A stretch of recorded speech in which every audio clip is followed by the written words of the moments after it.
My fellow Americans, I'm speaking to you tonight from the Oval Office. Before I begin, let me speak to important news from earlier today. After 8 months of nonstop negotiation, by my administration, a ceasefire and a hostage deal has been reached by Israel and Hamas, the elements of which I laid out in great detail in May of this year. This plan was developed and negotiated by my team, and will be largely implemented by the incoming administration. That's why I told my team to keep the incoming administration fully informed, because that's how it should be, working together as Americans. This will be my final address to you from the American people from the Oval Office, from this desk as president. And I've been thinking a lot about who we are, and maybe more importantly, who we should be. Long ago in New York Harbor, an iron worker installed beam after beam, day after day. He was joined by steel workers, stonemasons, engineers. They built not just a single structure, but a beacon of freedom. The very idea of America was so big, we felt the entire world needed to see. The Statue of Liberty, a gift from France after our Civil War. Like the very idea of America, it was built not by one person, but by many people from every background and from around the world. Like America, the Statue of Liberty is not standing still. Her foot literally steps forward atop a broken chain of human bondage. She's on the march, and she literally moves. She was built to sway back and forth to withstand the fury of stormy weather, to stand the test of time because storms are always coming. She sways a few inches, but she never falls into the current below. An engineering marvel. The Statue of Liberty is also an enduring symbol of the soul of our nation. A soul shaped by forces that bring us together and by forces that pull us apart. And yet through good times and tough times, we've withstood it all. A nation of pioneers and explorers, of dreamers and doers, of ancestors native to this land, of ancestors who came by force, a nation of immigrants who came to build a better life, a nation holding the torch of the most powerful idea ever in the history of the world, that all of us are created equal, that all of us deserve to be treated with dignity, justice, and fairness, that democracy must defend and be defined and be imposed, moved in every way possible. Our rights, our freedoms, our dreams. But we know the idea of America, our institution, our people, our values that uphold it are constantly being tested. Ongoing debates about power and the exercise of power. But whether we lead by the example of our power or the power of our example, whether we show the courage to stand up to the abuse of power or we yield to it. After 50 years at the center of all of this, I know that believing in the idea of America means respecting the institutions that govern a free society, the presidency, the Congress, the courts, a free and independent press, institutions that are rooted, they just might not reflect the timeless words, but they echo the words of the Declaration of Independence. We hold these truths to be self-evident. Rooted in the timeless words of the Constitution, we the people. Our system of separation of powers, checks and balances. It may not be perfect, but it's maintained our democracy for nearly 250 years. Longer than any other nation in history that's ever tried such a bold experiment. In the past 4 years, our democracy has held strong. And every day I've kept my commitment to be president for all Americans through one of the toughest periods in our nation's history. I've had a great partner in Vice President Kamala Harris. It's been the honor of my life to see the resilience of essential workers getting us through a once-in-a-century pandemic. The heroism of service members and first responders keeping us safe.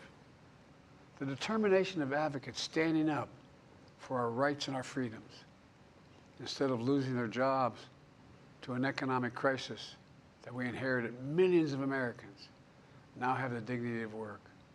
Millions of entrepreneurs and companies creating new businesses and industries, hiring American workers, using American products.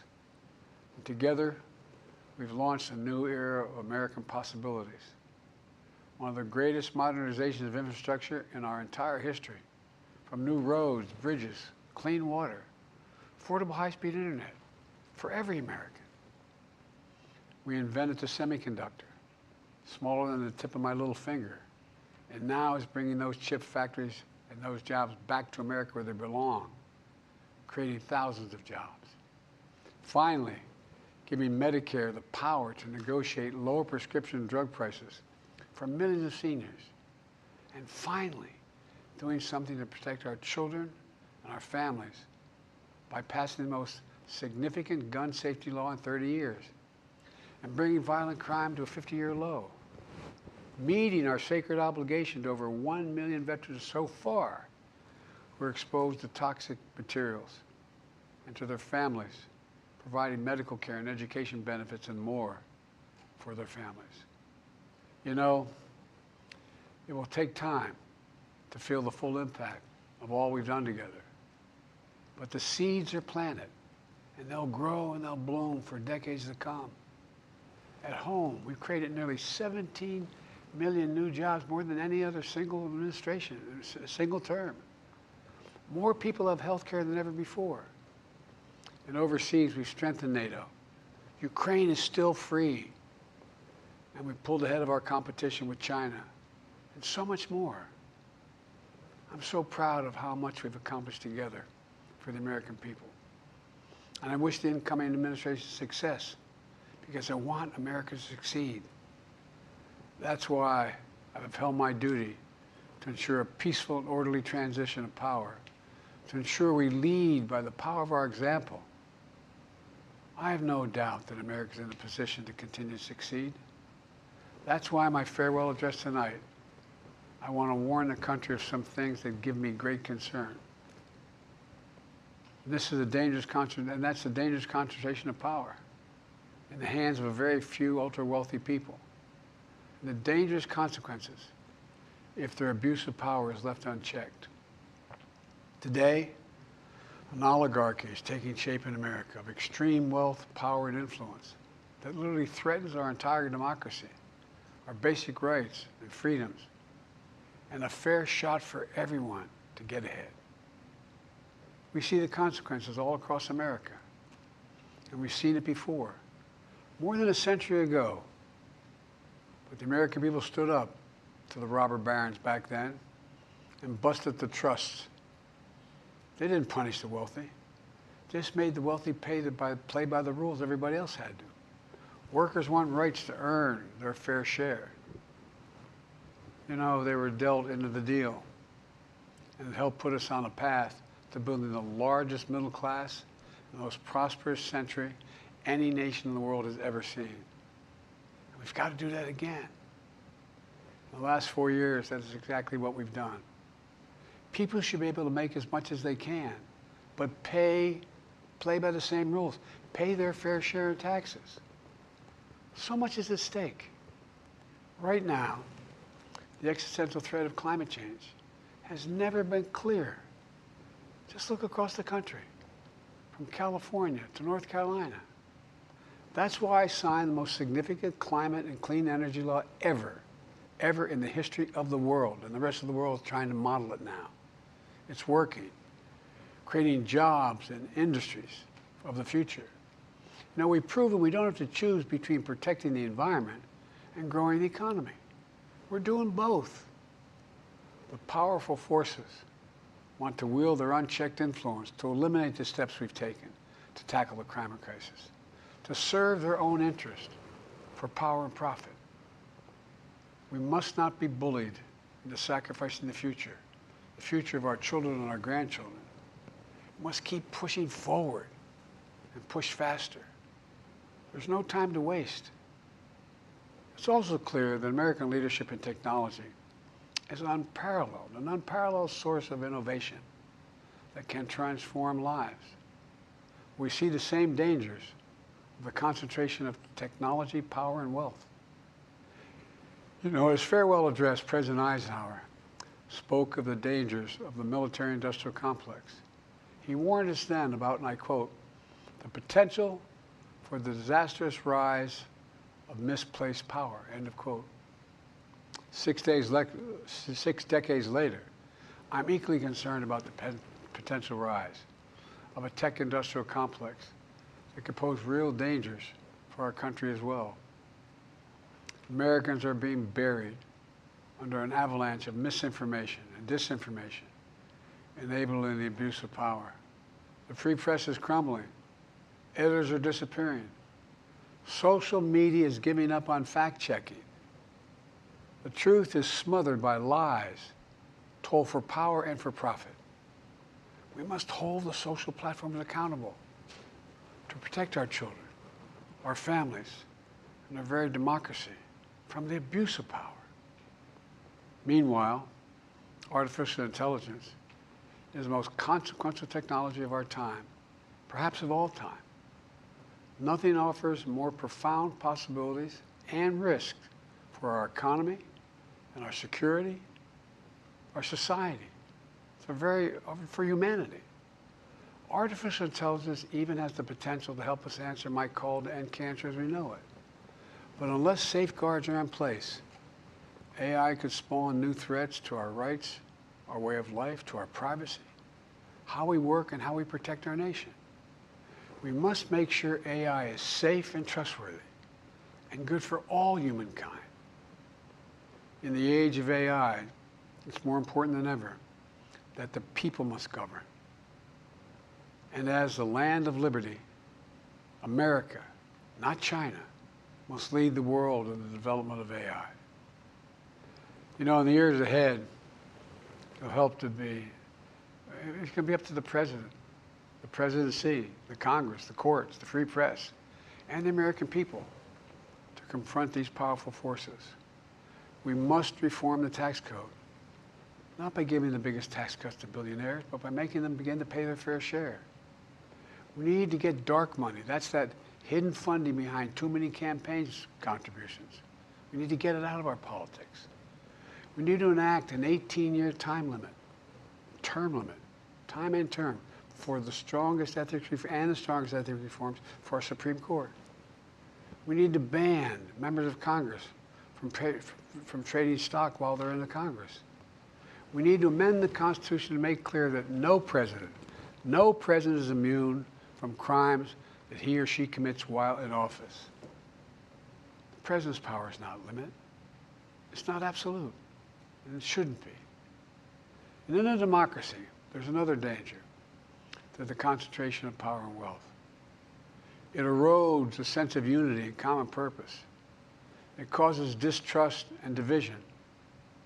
Participating in our democracy becomes exhausting and even disillusioning. And people don't feel like they have a fair shot. We have to stay engaged in the process. I know it's frustrating. A fair shot is what makes America, America. Everyone's entitled to a fair shot. Not a guarantee, but just a fair shot. An even playing field. Going as far as your hard work and talent can take you. We can never lose that essential truth, remain who we are. I've always believed, and I've told other world leaders, America can be defined by one word: possibilities. Only in America do we believe anything is possible. Like a kid with a stutter from modest beginnings in Scranton, Pennsylvania, and Claremont, Delaware, sitting behind this desk in the Oval Office as President of the United States. That's the magic of America. It's all around us. Upstairs in the residence of the White House, I've walked by a painting of the Statue of Liberty I don't know how many times. In the painting, there's several workers climbing on the outstretched arm of the statue that holds the torch. It reminds me every day I pass it of the story and soul of our nation and the power of the American people. There's a story of a veteran. This is a veteran, a son of an immigrant, whose job was to climb that torch and polish the amber panes so rays of light could reach out as far as possible. He was known as the keeper of the flame. He once said of the Statue of Liberty, quote, "speaks a silent universal language, one of hope that anyone who seeks and speaks freedom can understand." Yes, we sway back and forth to withstand the fury of the storm, to stand the test of time. A constant struggle, a short distance between peril and possibility. But what I believe is the America of our dreams is always closer than we think. It's up to us to make our dreams come true. Let me close by stating my gratitude to so many people, to the members of my administration, as well as public service and first responders across the country and around the world. Thank you for stepping up to serve. To our service members and your families, it's been the highest honor of my life to lead you as Commander-in-Chief. And of course to Kamala and our incredible partner, the historic Vice President. She and Doug have become like family. And to me, family's everything. My deepest appreciation to our amazing First Lady who's with me in the Oval today, for our entire family. You're the love of my life and the lives of my love. My eternal thanks to you, the American people. After 50 years of public service, I give you my word. I still believe in the idea for which this nation stands. A nation where the strength of our institutions and the character of our people matter and must endure. Now it's your turn to stand guard. May you all be the keeper of the flame. May you keep the faith. I love America. You love it too. God bless you all, and may God protect our troops. Thank you for this great honor.